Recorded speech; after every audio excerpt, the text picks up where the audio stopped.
What's going on, y'all? It's your boy Rob from RTC PCs, and today we got a project on our hands that's a little bit of a Frankenstein of a build because we got the parts or harvest the parts from an old office PC, M83. So we actually harvested the motherboard and things that we're building today from this PC here. So if you guys can see, this is just a shell. We have the motherboard and everything here already laid out with the processor laid. But what we're going to add to make this into a gaming PC is we decided to get 16 gigs DDR3 G-Skill ripjaw. I'm not sure if you can see that. And this was actually fairly cheap, $20 purchase. And for these boards specifically, so they only are made for the Lenovo specific motherboards, or their pins are Lenovo specific.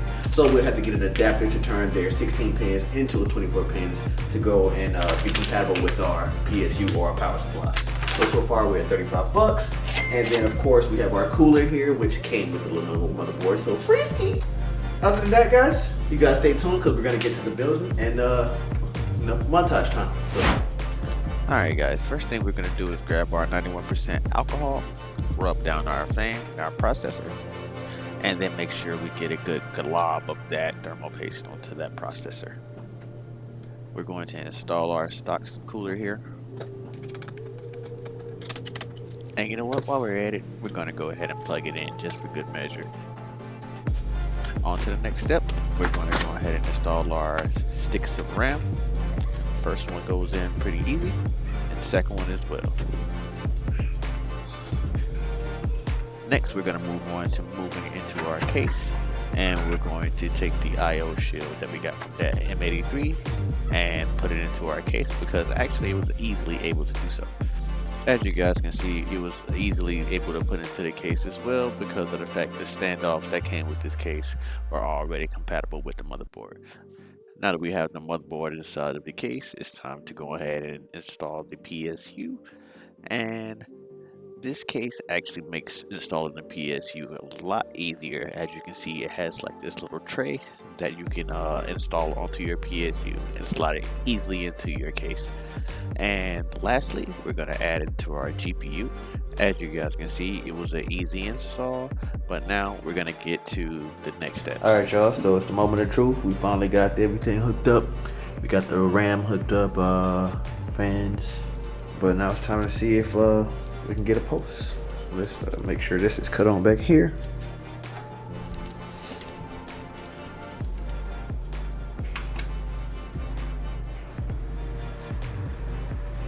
So we got lights. Oh yeah, we don't have a stock fan back there either.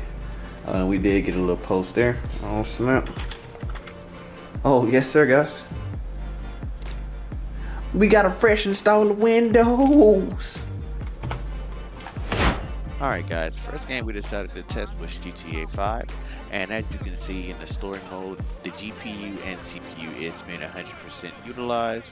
Well, actually just the GPU, but it did maintain pretty good temps, and I think we averaged 60 FPS while playing this game, but not too bad for a decade-year-old system.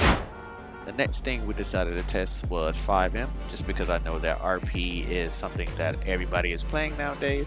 So we just wanted to confirm if this decade-year-old system could play or give us some pretty smooth frame rates in GTA 5M roleplay. And as you can see, not a problem here either. And if you guys are looking for a GTA 5 roleplay server, stay on the lookout for GeoRP, which is coming to a server near you. But the next game we decided to test was Apex Legends. And as you can see here, 100% of the GPU is being used, and the GPU is kind of hovering around 80%. But again, we're still maintaining pretty decent temperatures. And again, this is also while this PC is using OBS to record the gameplay. So it is being used quite a bit.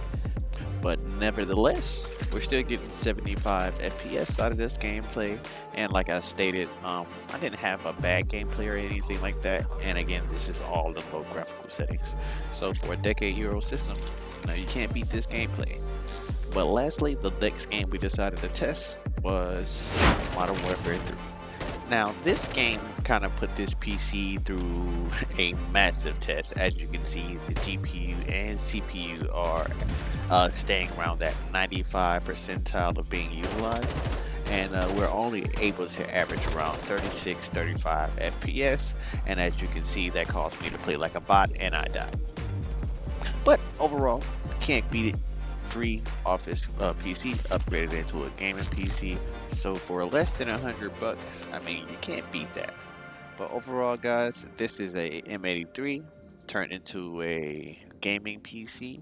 And stay on the lookout for more content like this because we'll be having a lot more builds and a lot more PC content coming to this channel.